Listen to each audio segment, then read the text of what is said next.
April 8th, 1945. A cell at Flossenbürg Concentration Camp in Bavaria. The man inside has spent 8 months in chains.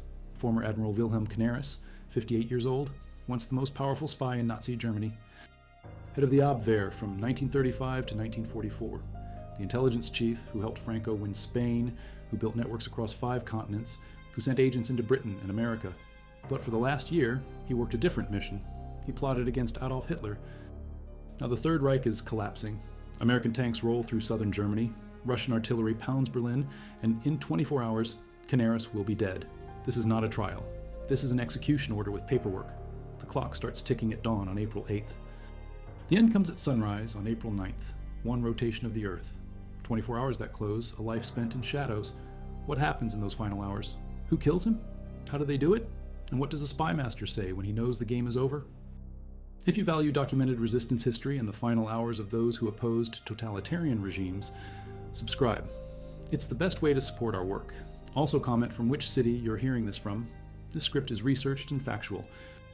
Using sources from the Traces of War Historical Database, published January 2025, the Spartacus Educational Wilhelm Canaris Biography Archive, and multiple declassified Gestapo interrogation records cross-referenced in the Jewish Virtual Library's resistance documentation from 2024. These are not generic sources. These are the deep archive materials historians use to reconstruct what happened in that cell.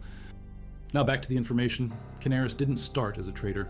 Born January 1st, 1887 in Applerbeck near Dortmund, son of a steel industrialist, joined the Imperial Navy in 1905 at 17, First World War hero, served on the Dresden during the Battle of the Falklands in December 1914, only German ship that escaped, captured and interned in Chile in March 1915. But Canaris spoke fluent Spanish.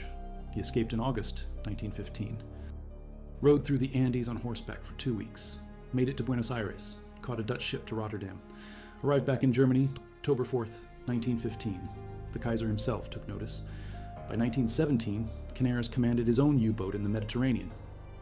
18 kills credited. After the war, joined the Freikorps, anti-communist paramilitary units crushing the German Revolution, member of the military tribunal that tried the killers of Rosa Luxemburg. He helped one convicted officer escape. Spent 4 days in prison for it. Never prosecuted. Married Erika Waag in 1919. 2 daughters, Eva and Brigitte. Career naval officer through the 20s and 30s. Promoted to captain in 1931. Took command of the battleship Schlesien in 1932, January 1935. Hitler appoints Canaris head of the Abwehr, German military intelligence. The appointment surprises everyone. Canaris isn't a Nazi party member, but he hates communists, and Hitler needs professionals, not ideologues, to run espionage. For the first years, Canaris He organizes German aid to Franco during the Spanish Civil War starting 1936, establishes networks in Spain, Portugal, Turkey, South America, creates Section 1 Luft, air intelligence, under Hauptmann Nikolaus Ritter in 1937.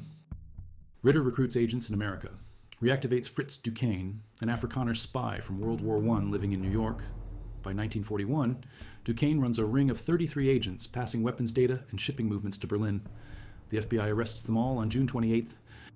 1941, J. Edgar Hoover calls it the greatest spy roundup in American history. Total sentences, over 300 years. That's one blow. But the Abwehr keeps operating. Canaris travels constantly. Spain, France, Turkey, the front lines. Always moving, always watching, always calculating. September 1939 changes him. Hitler invades Poland on September 1st. Britain and France declare war 2 days later. Canaris goes to the front on September 10th to watch the advance. At Bedzin, he sees SS troops push 200 Jews into a synagogue and set it aflame. They all burn to death. Canaris is shocked. He goes to Hitler's headquarters train, the America, in Upper Silesia 2 days later, meets with General Wilhelm Keitel, Chief of Armed Forces High Command. Canaris tells him mass executions are being planned in Poland. The Polish nobility and clergy are marked for extermination. Canaris warns Keitel that the world will hold the Wehrmacht responsible. Keitel tells him to drop it, orders from Hitler, but Canaris doesn't drop it.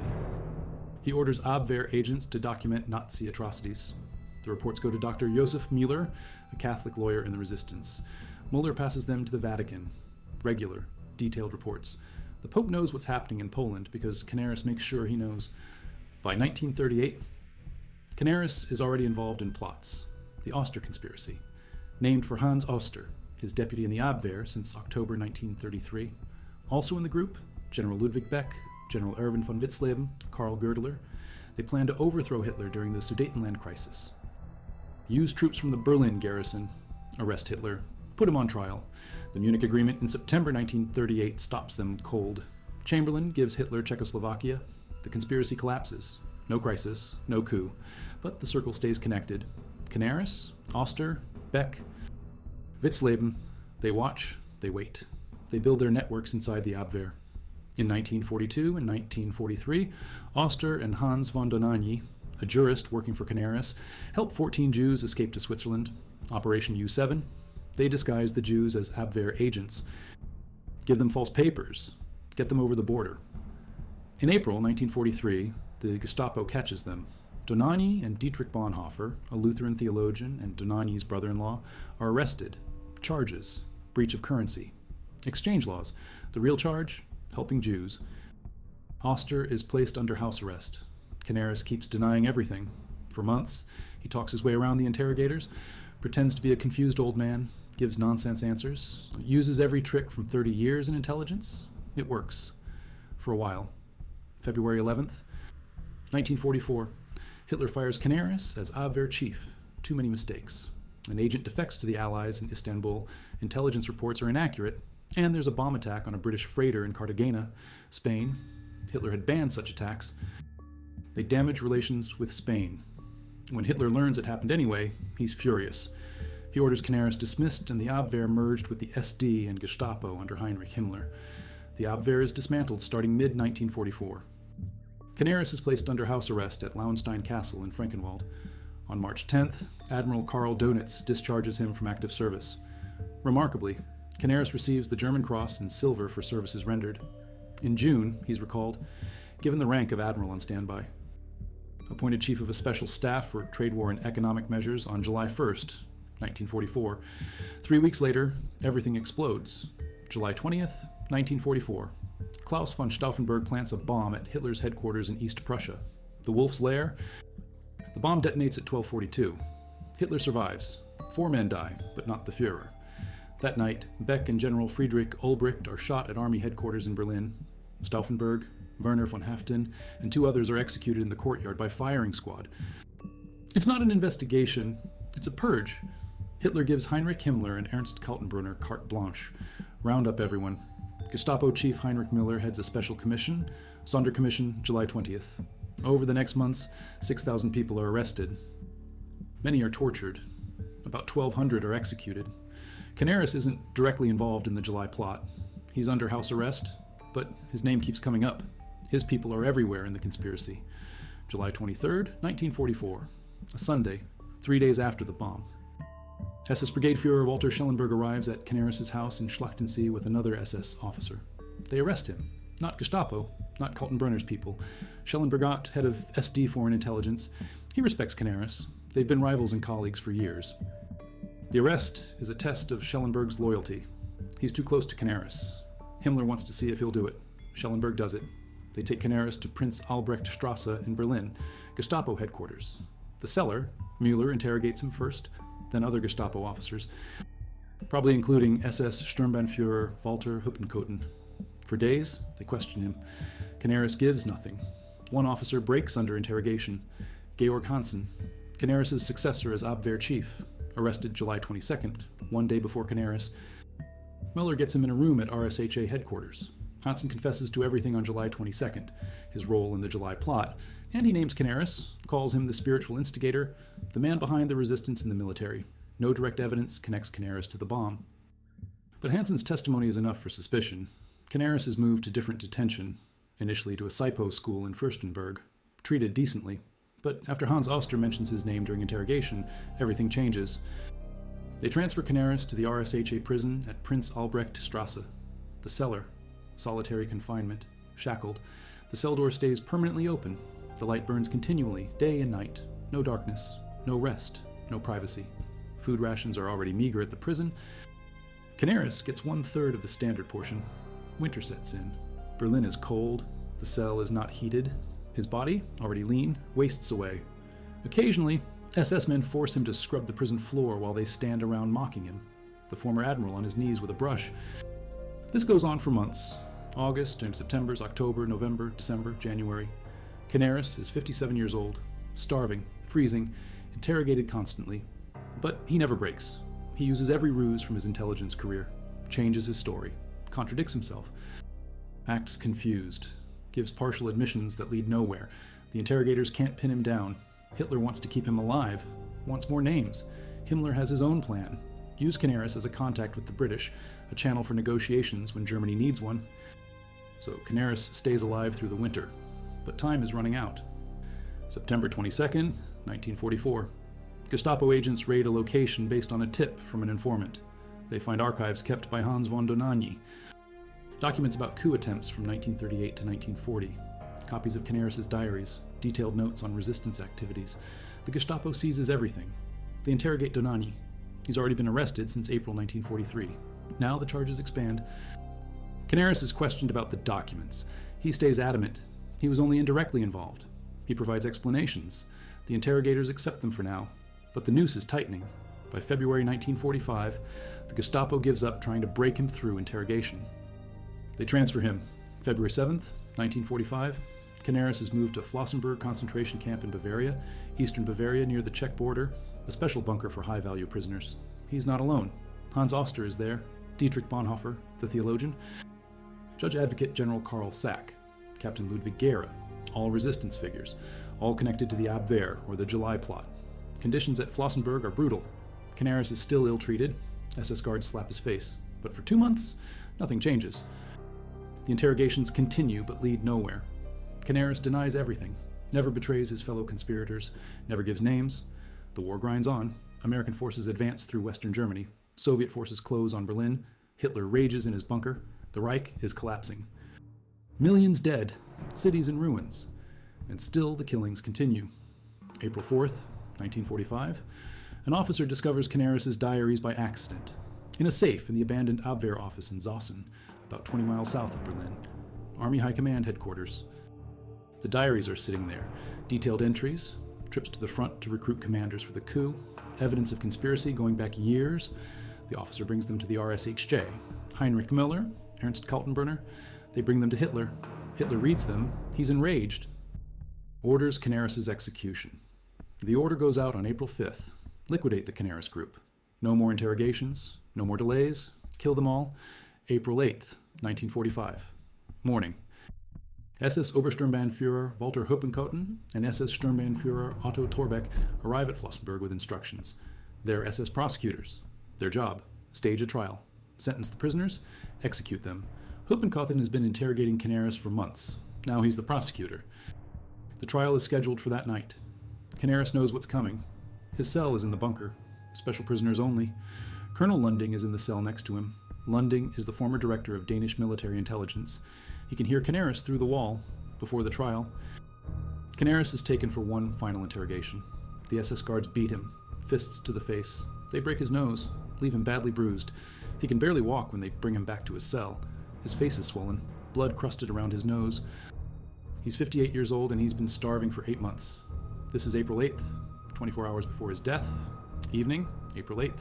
The trial begins. It's not a trial, it's a drumhead court-martial, a show. No witnesses, no records, no defense. Otto Thorbeck presides as judge. Walter Huppenkotten prosecutes. Hans Oster is brought in first. He's given up hope. He admits everything. Then Canaris. He confesses. What's the point of denying it now? The diaries are the evidence. Then Hans von Dohnanyi, though he's at Sachsenhausen, not Flossenbürg. His trial happens there on April 6th. He's so badly beaten he's drugged and barely conscious. Dietrich Bonhoeffer is tried at Flossenbürg with Canaris.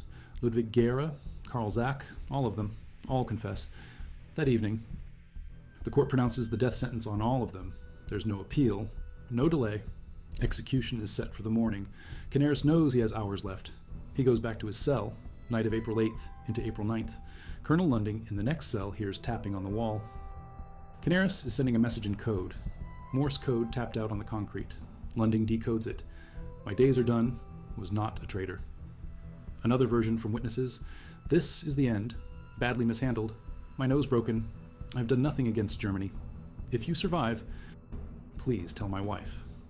Canaris is saying goodbye, asserting his innocence, not to the Nazi regime. He betrayed that willingly, but to Germany. In his mind, he served his country by trying to stop Hitler, by documenting the atrocities, by helping Jews escape, by sabotaging the war effort. He sees himself as a patriot. The regime sees him as a traitor. In a few hours, that distinction won't matter. April 9th, 1945, gray morning, just after dawn. The time is not precisely recorded, likely between 6 and 7 p.m. SS guards erect gallows hastily in the courtyard.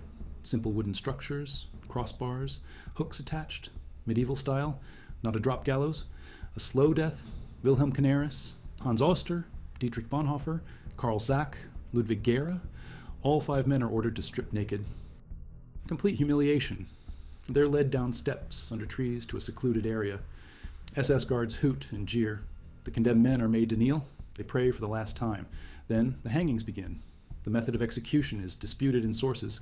According to SS Gruppenführer Jürgen Stroop, Canaris was hanged on a butcher's hook, a medieval method. The hook goes under the jaw or through the collar area. The victim's weight causes slow strangulation, no broken neck, just pressure on the throat, cutting off air, cutting off blood to the brain. It can take 10 to 30 minutes to die. One witness claims Canaris died slowly and horribly, claims he was hanged twice, once with an iron collar around his neck, the noose over the collar. After several minutes, they took him down while still alive, then hanged him again. This account comes from prisoner testimony filtered through multiple sources. Some historians doubt it. The iron collar story doesn't match standard hanging procedures. A rigid collar wouldn't tighten. It wouldn't cause strangulation through body weight. More likely, Canaris was hanged by a noose on a hook, short drop method, the standard for strangulation hangings in Nazi Germany. His body weight pulls the noose tight. Consciousness fades in seconds from lack of blood to the brain. Death follows in minutes, not instant. But not the prolonged torture some accounts describe. What's certain, Canaris dies on April 9th, 1945, between 6 and 8 m. His body is left hanging, no immediate removal.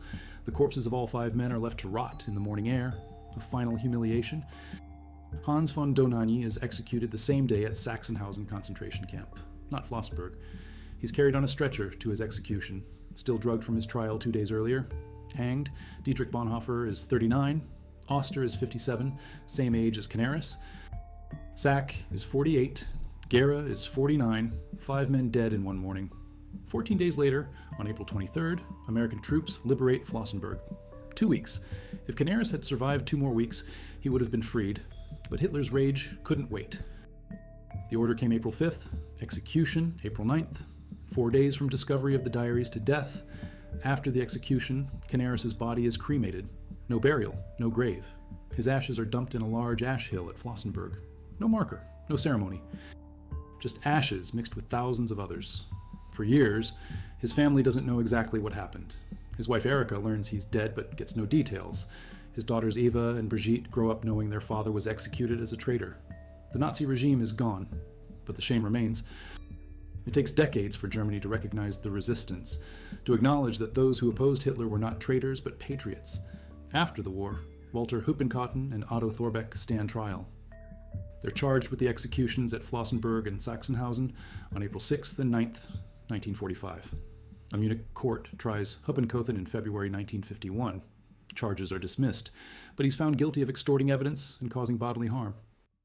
Sentenced to 3.5 years, West German Supreme Court orders a new trial. An Augsburg court convicts Thorbeck in October 1955, 4 years imprisonment. Then, in June 1956, a court in Karlsruhe overturns the convictions. Rules that the Nazi government had the right to execute traitors, rules that Canaris' execution was legal. The German High Court reconvicts the victims. Huppenkotten and Thorbeck walk free. Justice delayed, justice denied. But others remember differently. Erwin von Lahausen, a general in the Abwehr, survives the war, testifies at Nuremberg about Canaris' courage, recalls a conversation between Canaris and General Keitel in September 1939. Canaris warning that the Wehrmacht would be held responsible for atrocities in Poland. Keitel responding that the orders came from Hitler. Keitel himself is tried at Nuremberg, found guilty of war crimes. Hanged in October 1946, Hans Bernd Gisevius, another Abwehr officer, also testifies, describes Canaris as an anti-Nazi from early on. A man who used his position to sabotage the regime. Gasivius survives until 1974, Lahausen until 1955. They carry Canaris' story forward. In Israel, Hans von Dohnanyi is recognized as righteous among the nations by Yad Vashem. His name goes on the Wall of Honor in Jerusalem for helping Jews escape. A campaign begins to add Canaris to the list. It's complicated. Canaris wasn't purely altruistic. He supported Hitler early on, helped build the Nazi war machine. Only turned against the regime when he saw the atrocities. But he did turn. He did resist. He did save lives. The final 24 hours, from morning April 8th to morning April 9th. A beating, a sham trial, a tapped message through a wall, a prayer under a scaffold, a noose. A slow death. Canaris was a spy who became a saboteur, a naval officer who broke his oath, a patriot who betrayed his government, or a traitor who served his country. It depends who you ask. The Nazi regime called him a traitor. The resistance called him a hero. History calls him complicated. A man who helped build a regime he came to despise, who used his power to undermine the war he helped start, who died naked and broken in a concentration camp, while American tanks rolled 20 miles away. The Third Reich lasted 12 years. Canaris led the Abwehr for 9 of them. In the end, his loyalty wasn't to Hitler or the party. It was to a Germany that no longer existed, maybe never existed. A Germany of honor and law, not mass murder and conquest. If you want factual resistance history that explores the complicated moral terrain of those final years, consider subscribing. Your support allows us to keep digging into these stories. April 9th, 1945, sunrise at Flossenbürg, 5 bodies hanging from hooks. 14 days before liberation, 1 month before Germany surrenders, the war is over, but the killing continues, right up to the last minutes. That's the nature of collapsing regimes. They consume their own. Canaris spent his life in intelligence, gathering secrets, running agents, playing the long game. In the end, his longest game was against his own government. He lost, but not completely, because we're still talking about it, still trying to understand what he did and why. The diaries he kept got him killed, but they also preserved his story. The evidence of resistance, of conscience, of a man who chose to act when action meant death. Colonel Lunding survives Flossenbürg. He's released when the Americans arrive. He carries Canaris' last message, tells the story. Other prisoners remember the tapping on the wall, the broken nose, the prayer, the bodies under the trees. In 1956, a memorial plaque is placed at Flossenbürg, lists the names of the resistance members executed April 9th, 1945. Wilhelm Canaris, Hans Oster, Dietrich Bonhoeffer, Karl Zach, Ludwig Gera. Hans von Dohnanyi at Sachsenhausen. The plaque doesn't explain, just names and a date, but that's enough. Because now we know. We have the sources, the testimony, the documents, the timeline. From arrest on July 23rd, 1944, to execution April 9th. 1945, 260 days, 8.5 months, 8 months in chains, and in the last 24 hours, from a beating to a hanging, from April 8th morning to April 9th morning. That's how it ended for Wilhelm Canaris. Not in battle, not in old age, but in a camp courtyard with a noose around his neck, naked, praying, dying slowly while the guards watched. The man who knew everyone's secrets, who ran the most powerful intelligence network in Europe, reduced to tapping messages through a wall, saying he was not a traitor, hoping someone would remember, hoping his wife would know, hoping history would understand. We do remember. We do know. We do understand. At least we try.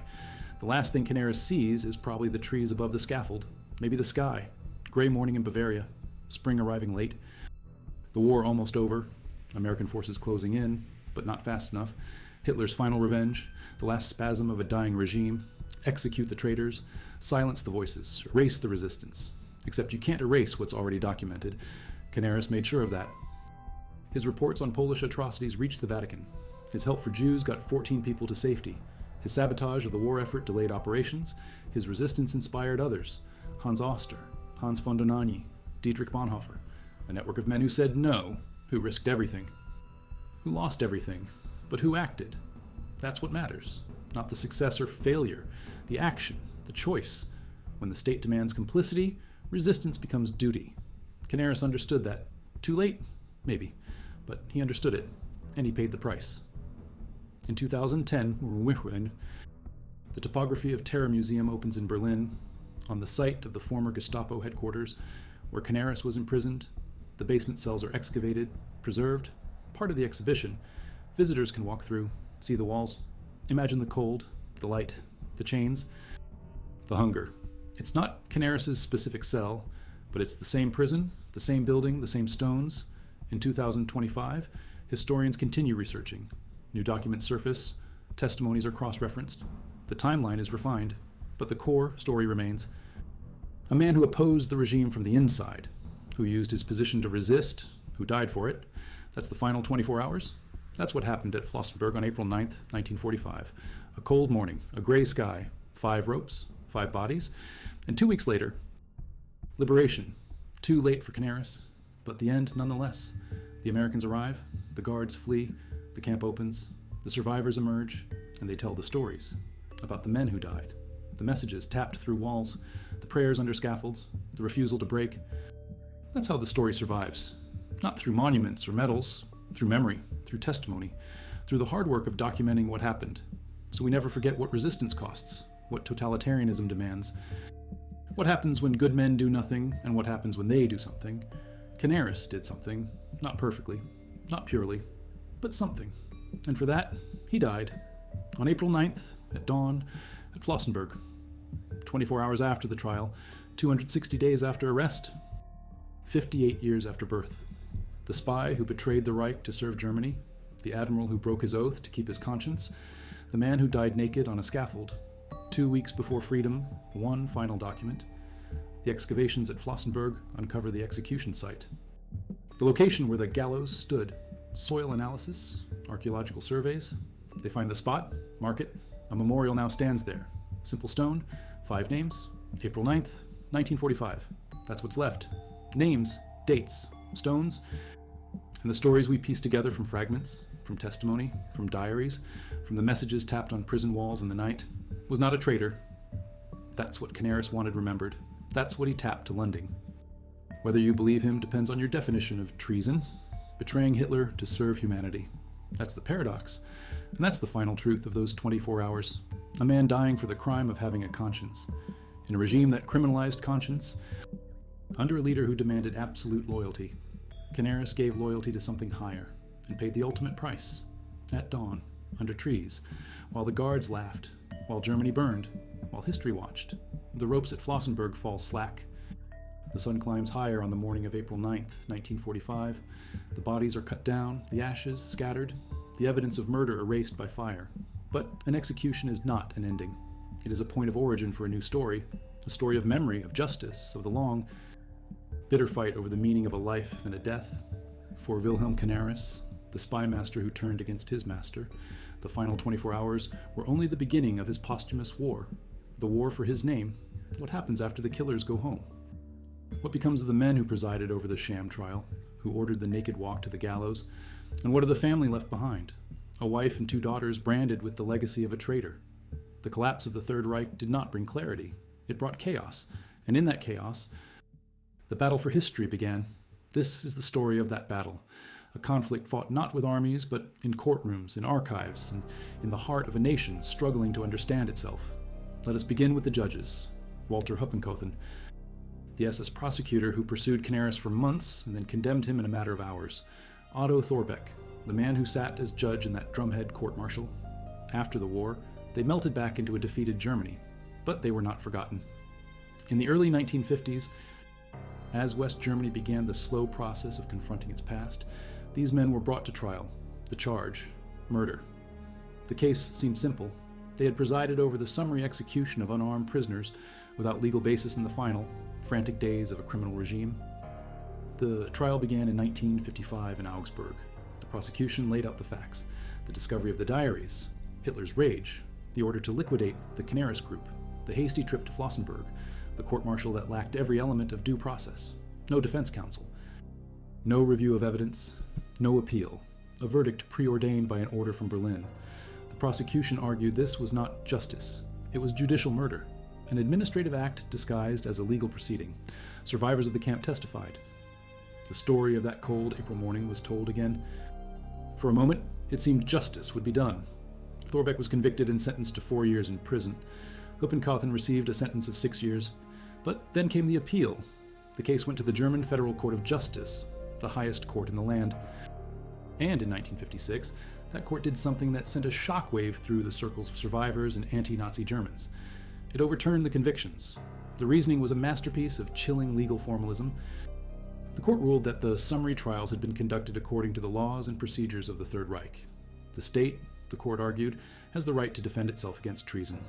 Canaris and the others had actively worked to overthrow the government. Therefore, their execution for high treason was cause. In the eyes of that government, legal, the judges, Hoppenkothen and Thorbecke, were merely carrying out the law as it existed at the time. They were not murderers, the court concluded. They were functionaries of a legal system. However abhorrent that system might now seem, with that single ruling, the West German judiciary posthumously reconvicted Wilhelm Canaris. The victims were once again the criminals. The executioners were acquitted, their actions sanitized by a veneer of legality. Hoppenkothen and Thorbecke walked free.